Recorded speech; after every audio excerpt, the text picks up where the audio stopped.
தமிழ்னாலே ஜல்லிக்கட்டு தான். அதுவும் Madurai ஜல்லிக்கட்டுனா world famous. இதை பற்றி நம்ம கிட்ட இன்னும் நிறைய விஷயம் ஷேர் பண்ணிக்கிறதுக்கு தமிழ்நாட்டோட பிரபலமான மாடுபிடி வீரர் முடக்கத்தான் மணி நம்ம கூட இருக்காங்க. வாங்க பார்க்கலாம். எந்த ஊர் உங்களுக்கு? எனக்கு பிறந்தது கோரிப்பாளையம். இருந்தாலும் கூட அந்த ஊரில் சிறிய வயதிலிருந்து அங்கே உள்ள நட்பு வட்டாரத்தில் பழகினால அந்த ஊரின் பேர் அடையாளமாயிருச்சு, பட்ட பேர் முடக்கத்தான் மணின்னு. சின்ன பிள்ளையிலே ஒரு 10 வயசு 11 வயசுலேயே பார்த்தீங்கன்னா ஆள் நல்ல ஒரு பெரிய மனிதர் போல் இருக்கக்கூடிய ஒரு தோற்றங்கள். ஆளை அப்போ நல்லா வேறு லெவலில் இருப்பேன். இப்போயுமே அப்படி தான். அந்த லெவலில் இருக்கும்போது நல்லா அதிக மாடுகளை பிடிக்கும்போது, சின்ன பிள்ளையில் பிடிக்கும்போது ஒரு முற்போக்கில் ஒருத்தன் நல்லா கோவக்குறியாக இருக்கான், நல்லா வைக்கிறேன்னும் போது அந்த ஊரின் பேர் எல்லா பேரும் பார்க்கும்போது முடக்கத்தான் மணி. ஆனால் நான் பிறந்தது கோரிப்பாளையம். ஆனால் எனக்கு பேர் பட்ட பேருன்றது முடக்கத்தான் மணி. நீங்கள் எத்தனை வயசுலேருந்து ஜல்லிக்கட்டு வீரராக இருக்கீங்கண்ணா? சின்ன பிள்ளையிலேருந்து. எப்படின்னா, நான் ஜல்லிக்கட்டுக்கு வரும்போது 10 வயசு 11 வயசுல உள்ள வந்துட்டேன். அப்போ 1996ஆம் ஆண்டு ஜல்லிக்கட்டில் பங்கேற்கிறேன். சின்ன வயசுலே 1998 எனக்கு கை உடைஞ்சிருது. இந்த கை பார்த்துக்கிட்டிங்களா? இந்த கையானது தனியாகவே இருக்கும், தெரியுதா? கை இந்த மணிக்கட்டு மட்டும் ஆடும். இது மாதிரி உடம்புல பல்வேறுடைய காயங்கள் இருக்குது. கை தனியாக வந்துச்சுன்னு சொன்னீங்க. எப்படி அந்த 98 ஒரு மாடு பிடிக்கும்போது நான் சின்ன பையன். அப்போ கடல் மாதிரி கூட்டங்கள், பல லட்சம் கூட்டம் இருக்க வேண்டிய இடத்துல ஒரு காலையில் வர வேண்டிய இடம். அதில் மாடுகள் நின்று பாயக்கூடிய இடத்துல ஒரு மாடு ஓடி போய் விரட்டி பாயும் போது அந்த மாடை ஓடி போய் நான் திமில அணைகிறேன். சின்ன பையன் தானே, எட்ட முடியாத இடத்த எட்டி பிடிச்சா எப்படி இருக்கும், அதுபோல் இருக்க முடிய இடத்துல மாடு தவ்வி குதிக்கும்போது மாட்டு கொம்பில் சிக்கிட்டேன். குத்தி பறக்க விட்டதில் எனக்கு மேலே விழுந்து ஏரில் கீழே விழுந்ததில் கையை உண்ணதில் கை போயிடுச்சு. கீழே விழுந்து முதுகில் குத்து இந்த சைடில். அப்போ அந்த குத்துப்பட்டதில் 1998ஆம் ஆண்டு மதுரை ராஜாஜி மருத்துவமனையில் கொண்டு வராங்க. சிறிய வயதில் 1996 பிடிக்க ஆரம்பிச்சிட்டேன். ஆனால் 97 காயம் இல்லை, 98 தான் எனக்கு காயம். அப்போது நீங்கள் அந்த சின்ன வயசில் இவ்வளோ அடி வாங்கியிருக்கீங்க. அப்போ உங்களுக்கு அந்த பயம் இல்லையா? மாடெல்லாம் பார்த்து அடுத்து, ஏன்னா சின்ன வயசுல உங்களுக்கு கண்டிப்பாக பயம் இருந்திருக்கும். அப்போ அடுத்த வாட்டி அது போகல உங்களுக்கு பயம்? அது என்ன ஏதுன்னு தெரிலங்க. சின்ன பிள்ளையிலே எனக்கு அந்த ஆடு மாடுகள் மேலே, கால்நடைகள் மேலே ரொம்ப ஆர்வம். அப்போ நம்ம வீட்டுகளில் நம்மளுடைய தாய் அந்த மாதிரி ஒரு வீரமான தாயின்றது என் தாயை சொல்கிறதுக்கு நான் பெருமைப்படுவேன். போருக்கு போனால் கூட என் மகன் குண்டடி போட்டுருக்கான், நீ வீட்டில் வேறு வேலைக்கு போடான்னு சொல்கிற உலகத்தில் ஜல்லிக்கட்டுக்கு போடா, இந்த காளையை அண்ணடா, என் மகன் மாடுபிடி வீரனாக பார்க்கணும். இப்போ ஒரு அளவு சொல்கிறேன், ஆம்பளையாக இருந்தால் எல்லா ஆம்பளைகளுக்கு முன்னால் என் மகன் தெரியணும், எல்லா பொம்பளைகளுக்கு முன்னால் தெரியணும், என் மகன் எல்லா ஆம்பளைகளுக்கு முன்னால் தெரியணும்னு சொல்லி தன்னுடைய மகனை பெருமையாக பார்த்தது என்னுடைய தாய். அப்போ ஒவ்வொரு இடத்துலையும் காயம், ஒரு 28 தையல் 15 தையல், இப்படி ஒவ்வொரு இடத்துல காயம் தச்சிட்டு வரும்போது கூட என்னுடைய தாய் கொடுத்த வீரம் தான் தொடையை ஆட்டி கொடுத்து தைக்க முடிஞ்சு. ஒரு இடத்துல காயம்பட்டால் கூட தையா அப்படின்னு சொல்லி இன்றைக்கி மதப்பு ஊசி, இன்றைக்கி மயக்க ஊசி, என்னென்னமோ போட்டு தைக்கிறேன். நாங்கள் இன்றைக்கி வரை மதப்பு ஊசின்றதை போட்டு நான் தைச்சது வரலாற்றில் எதுவுமே கிடையாது. சமீப காலத்தில் தான் இப்போ எனக்கு ஒரு சின்ன காயத்தை மதப்பு ஊசி குத்துனாங்க. அப்போ கூட அதெல்லாம் வேணாங்கன்னே. ஊசியை கூட மாற்ற மாட்டாங்க, சாக்கு தைச்ச மாதிரி தைக்க வேண்டிய மொட்டை ஊசியில் இதை போட்டு நோஸ் பிளேடை போட்டு இழுத்ததெல்லாம் இருக்குது, இதை போட்டு நரம்பை போட்டு தைச்சதெல்லாம். அப்படி இருக்கும் போதெல்லாம் தொடையை ஆட்டி கொடுத்துக்கிட்டே தைச்சிருக்கோம். அதெல்லாம் வீரந்தான். அது என்ன, தாயோடைய நல்ல ஊட்டமான இதில் நம்ம சாப்பாடு, தாயோடைய நம்மளுக்கு சப்போர்ட்டு, அது ஒரு ஜீனுங்க.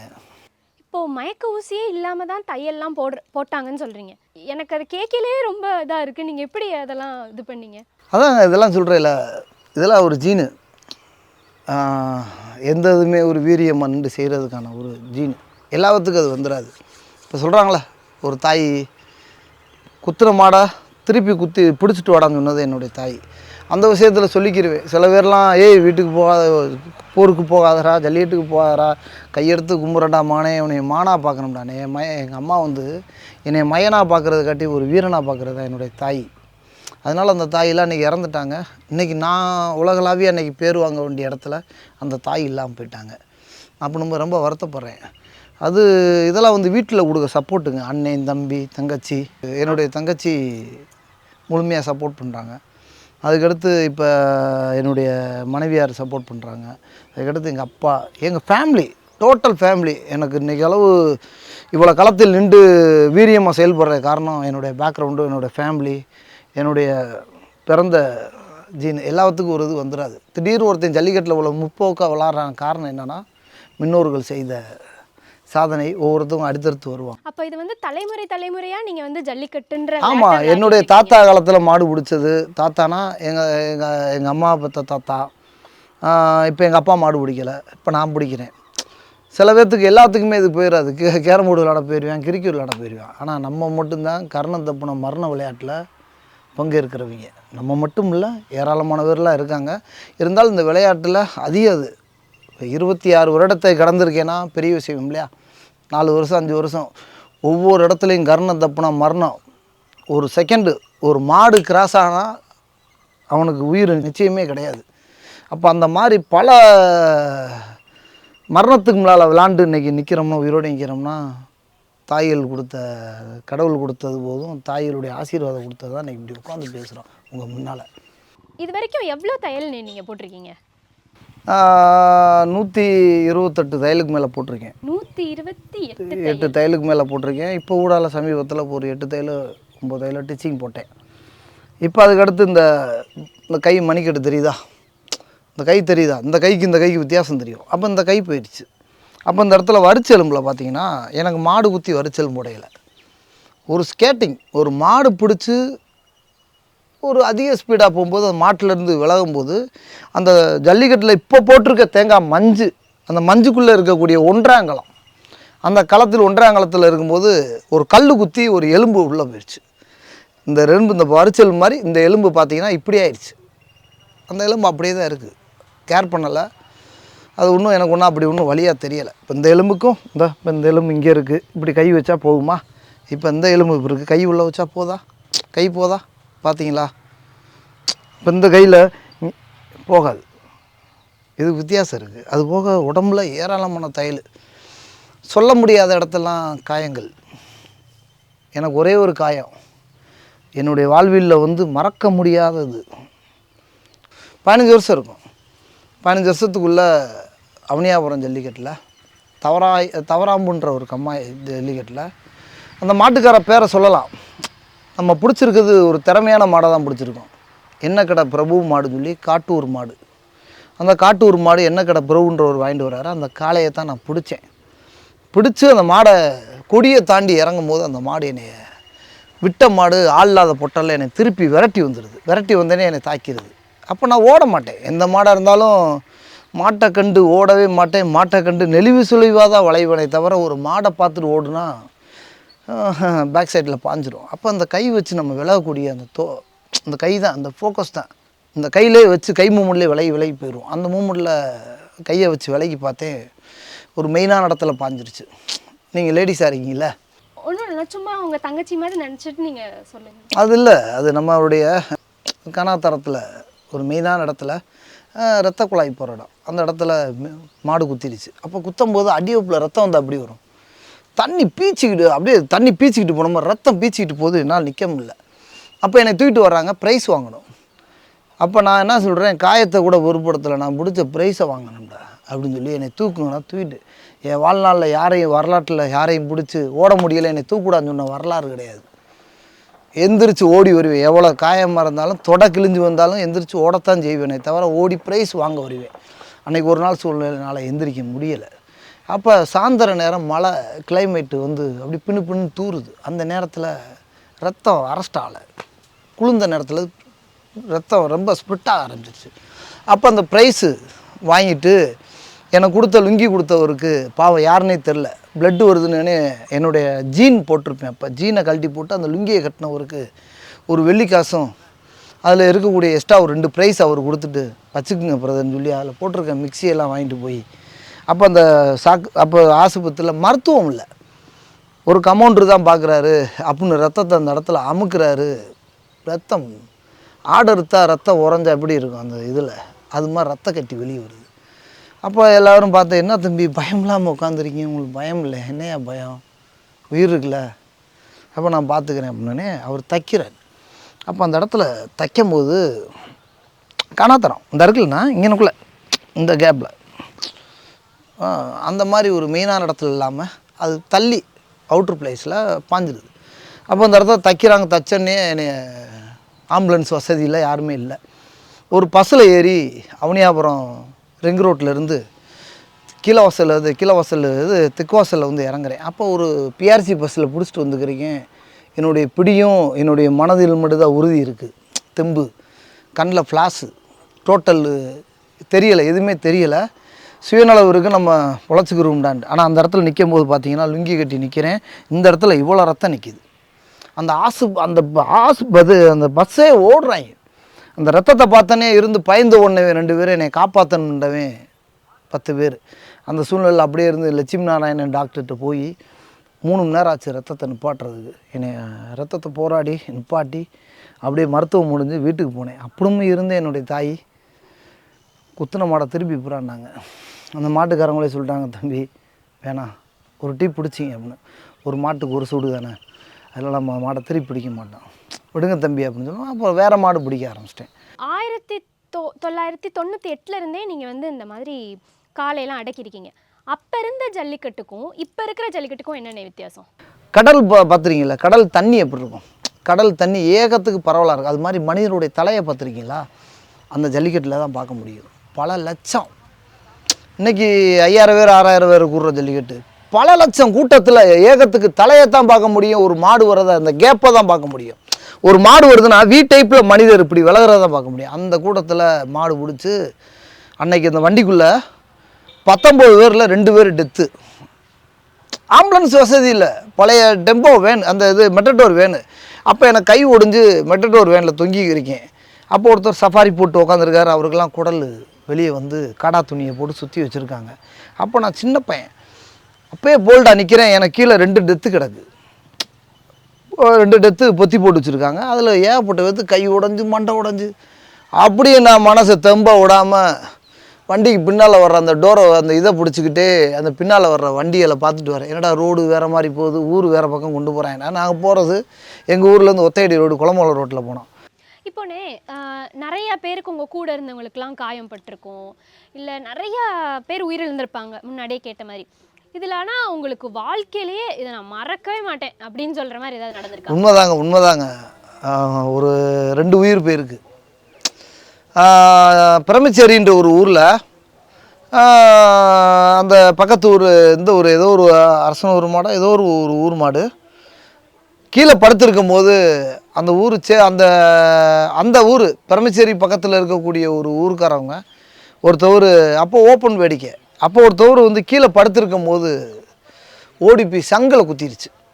குத்தும்போது அப்போ தான் நான் வாடியில் நின்றுக்கிறீங்க. ஓடி வந்து அவர் சங்கை பிடிக்கிறேன், ரத்தம் நிற்கலை. அப்படியே கொப்புளிச்சு என் மூஞ்சி இஞ்சில் ரத்தம். அப்படியே ரத்தத்தை பார்க்கும்போதே அன்னைக்கு ரொம்ப ஸ்டன் ஆகிட்டேன். அப்படியே பக்கத்தில் மருத்துவமனை இல்லை, எந்த டாக்டரும் இல்லை, சும்மா 2 கம்பவுண்டரை வச்சு தான் நடந்துக்கிறேன். அந்த பிரமிச்சேரி வாடியில் பக்கத்தில் அவர் பிரசிடண்ட்டோடைய பையன் சொன்னாங்க. அந்த சூழ்நிலை யார் எந்த ஒரு பிரசிடண்ட்டும் தெரியல. அந்த பையன் பிரசிடண்ட்டோடைய பையன். நான் சொல்கிறது ஒரு 10 வருஷத்துக்கு முன்னால் 5 வருஷத்துக்கு முன்னால். அந்த பையன் வந்து கீழே பொத்தி போட்டிருக்காங்க. அந்தது என்னால் வரலாற்று. அதுபோக சத்திர வல்லாலப்பட்டியில் தொப்பி பாலான்னு சொல்லி ஆவியூர் மரம் குத்தி வந்த சோறுக்கு அவருக்கு மெயின் பாயிண்டில் அந்த கனாத்தரத்தில் குத்தி இப்படி தூக்கி எறிஞ்சதில் அவருக்கு ரத்த குழாயை வந்துடுச்சு. அப்படியே ரத்தமே பார்த்திங்கன்னா அப்படியே பறக்குது. இல்லை அப்படின்னு நானும் போய் அமுக்குறோம், முடியலை. எல்லாம் நல்ல ஒரு மாடுபடி வீரர். ஆவியூர் மரம் குத்தி தூக்கி எறிஞ்சு நான் தான் ஓடி போய் தூக்குவேன். நான் சில பேர் ரத்தத்தை பார்த்து ரத்த வாடையை கண்டு ஓடக்கூடியவர்கள் நிறையா பேர் இருக்காங்க. ஆனால் நான் ரத்தத்தெல்லாம் பார்த்து அச்சப்பட்டதில்லை. அவங்களுக்கு உதவி பண்ணணும், அந்த ரத்தத்தை போய் அரெஸ்ட் பண்ணணும்னு போய் நின்றவேன். என் கால் பூரா ரத்தம். இடதுபுறத்துலேருந்து வலதுபுறம் தூக்கி போடுது. தூக்கி போட்ட இடத்துல அப்படியே கீழே விழுந்த இடத்துல ரத்தம். அவரும் காலியாகி போனாப்புல. அந்த இடத்துல நான் உதவி பண்ணுறேன். உடனே நான் மாடு பிடிக்கிறத விட்டாக்காட்டி ஒருத்தர் மருத்துவமனையில் இருக்கிறவங்களுக்கு உடனே அவங்களுக்கு போய் உதவி பண்ணுறேன். அதுக்கடுத்து சிலம்பரசன், காலவாசல் சிலம்பரசன் ஆகச்சிறந்த ஒரு மாடுபிடி வீரர். சிலம்புன்னு சொல்லுவாங்க, மதுரை காலவாசலுடைய சிலம்பு. ஒரு நல்ல மாடுபிடி வீரர். அலங்காநல்லூர், பாலமேடு, மற்ற எல்லா ஊர்லேயும் பார்த்துக்குங்க திறமையான காளையில் தான் பிடிப்பேன். குத்தி எறியல கூகுளில் சர்ச் பண்ணால் தெரியும். அவனுக்கெல்லாம் பார்த்தீங்கன்னா இந்த அழகுமலை திருப்பூர் அழகுமலை ஜல்லிக்கட்டில் ஒரு கண்ணு ஒரு மாடு வந்ததில் ஒரு வீரர் நின்றா 10 பேர் நிற்பால மாடு பிடிக்க தெரியாதவன், அப்படி ஒரு நல்ல வீரர் நிற்கும்போது அவரை லைட்டாக தள்ளி விட்டதில் மாடு வந்த சோறுக்கு வெளியே வந்த சோறுக்கு அப்படியே அரிச்சிட்டு போகும்போது சட்டக்குன்னு குத்துனதில் அந்த கண் பார்த்தீங்கன்னா வெளியே வந்து இப்படி தொங்கிருச்சு. அது எனக்கு இப்போ தொங்குனது எனக்கு தெரியாது. இந்த மாதிரி சிலம்புக்கு மாடு கண்ணில் குத்திருச்சுன்னு சொல்லவுமே திருப்பூர் ஆஸ்பத்திரிக்கு அனுப்பியிருக்கோன்னு இவங்கன்னா திருப்பூர் ஆஸ்பத்திரியிலேருந்து வேணாச்சுட்டா மதுரை ராஜாஜி மருத்துவமனைக்கு வந்துட்டான். நான் அங்கேருந்து எனக்கு ஃபோன் அடிக்குமே நம்ம ஒரு சமூக சேவை எதுனாலும் பண்ணுவோம், ஃப்ரெண்டாக இருந்தாலும் எதுனாலும் இறங்கி பிளட்டு கொடுக்குறதுனாலும் சரி, ஆஸ்பத்திரியில் மருத்துவமனையில் இருந்தால் கூட அவங்களுக்கு விடிய விடிய இருந்து கூட போராடி அவங்கள உயிரை காப்பாற்றணும்டாங்க. ஒரு வழின்றது எனக்கு மட்டும்தான் தெரியும், எனக்கு மட்டும் இல்லை ஒவ்வொரு மாடுபிடி வீரனுக்கும் தெரியும். அப்போ அந்த வழியை கஷ்ட நஷ்டத்தை தெரிஞ்சு அவருடைய தாய் பெற்றோர்கள் இப்படி அழுவாங்க. அப்போ அவருக்கு இப்போ 10 நாளில் கல்யாணம். யார் கல்யாணம்? நம்ம சிலம்பரசன் சொல்லி 10 நாளில் அந்த பயலுக்கு கல்யாணம். ராஜாஜி மருத்துவமனைக்கு வந்திருக்கும்போது என்னையா கண்ணில் தானடா குத்து அப்படின்னு சொல்லி யதார்த்தமாக அந்த காடா துணியை லைட்டாக தூக்கி பார்த்தேன், கண் படக்குன்னு கீழே விழுந்துருச்சு. அந்த நரம்பில் அப்படி தொங்குது. என்னடா அப்படின்னு எனக்கு கொஞ்சம் நேரத்தில் புல்லரிக்கக்கூடிய ஒரு விஷயமா அச்சமாயி, சரி விடு விடு சிலம்பு ஒன்றும் இல்லை தெம்பாடுறா அப்படின்னு சொல்லிட்டு அந்த கண்ணை இந்த கையில் தூக்கி இப்படியே தூக்கி உள்ளே வச்சு அப்படி துணிக்குள்ளே போகாத ஆஸ்பத்திரியே கிடையாது. அரவிந்த் கண் ஆஸ்பத்திரி எல்லா ஆஸ்பத்திரியும் போனேன், இந்த கண்ணை எதுவுமே பண்ண முடியாது, ஒரு கண்ணை எடுத்தால் தான் இன்னொரு கண்ணை காப்பாற்ற முடியும்னாங்க. என்னால் நிற்க முடியலை. ஒரு வீரன் கண்ணிழந்ததை பார்த்துட்டு வேதனை அடைஞ்சேன். என்னுடைய ஜல்லிக்கட்டில் சந்தோஷத்தை காட்டியும் இதை காட்டியுமே எனக்கு வேதனை அடைஞ்சது தான் ஜல்லிக்கட்டில் முக்கியம். ஏன்னா மருத்துவமனை இல்லை, மருத்துவம் சரியில்லை, மருத்துவம் இல்லை. பல ஜல்லிக்கட்டில் இன்பத்தையும் சுமந்திருக்கேன், சந்தோஷத்தையும் அடைஞ்சிருக்கேன், வருத்தத்தையும் இந்த மாதிரி கஷ்டத்தையும் அனுபவிச்சிருக்கோம். ரெண்டுமே ஈக்குவலாக தான் இருக்கும். இதில் சந்தோஷம் மட்டுமே ஒரு ஜல்லிக்கட்டில் இதாகிடக்கூடாது. இது மாதிரி பல ஜல்லிக்கட்டில் ஒரு காயம் இல்லை 2 காயம் இல்லை. ஒருத்தன் குத்து போட்டிருந்தா அடுத்த மாடை மட்டும்தான் பிடிக்க நினைப்பான், அவன் தான் முட்டாள். ஒருத்தன் மாடு குத்தி இருக்குன்னா அவனை நம்ம போய் காப்பாற்றணும், அதுதான் முதல் உதவி. அவன் மாடு பிடிக்கிறதா முதல்ல முக்கியம். எத்தனை தாய் தன்னுடைய பிள்ளை இழந்து என்னுடைய மைனு மாடு பிடிச்சிக்கிருந்தேன் அன்றைக்கி இல்லை அப்படின்ற வருத்தத்தில் எத்தனை தாய் அழுகுங்கண்ணி நம்ம ரோட்டில் பார்க்குறோம். அந்த காலத்தை பார்க்கையில இப்போ வந்து இந்த மாதிரி வசதிகள் வந்து கூடியிருக்கா? இப்போ ஆம்புலன்ஸு இந்த மாதிரி வசதிலாம் உங்களுக்கு கூடியிருக்கா? இல்லை, கொஞ்சம் கொஞ்சம் தான் கூடியிருக்கு. இதுக்கு மாற்றம்லாம் இல்லை, கொஞ்சம் தான் கூடியிருக்கு. அப்போ மக்கள் ஜனத்தொகை அதிகமாக இருந்தாங்க ஜல்லிக்கட்டில், இப்போ குறைக்கிறதுனால கொஞ்சம் குறைஞ்சிருச்சு. பாரம்பரியத்தை தெரிஞ்சவர்கள் தமிழர்கள் இங்கே வந்து இருக்கக்கூடிய டாக்டர்கள் கிடையாது. வட மாநிலத்தில் இருக்கக்கூடிய டாக்டர்கள் நம்ம பாரம்பரியம்னா என்னன்னு தெரியுமா, பண்பாடுன்னா என்னன்னு தெரியுமா? பாரம்பரியத்தை தெரியாதவர்கள் நிறைய பேர் இருக்காங்க. குடிபோதையில் விழுந்து ரோட்டில் அடிபட்டு வந்திருப்பான், அவனுக்கு முதல் ட்ரீட்மெண்ட் பார்த்துக்கிருப்பாங்க. கை உடைஞ்சிருச்சா கால் உடைஞ்சா அவன்லாம் பைய கூட பார்க்கலாமே.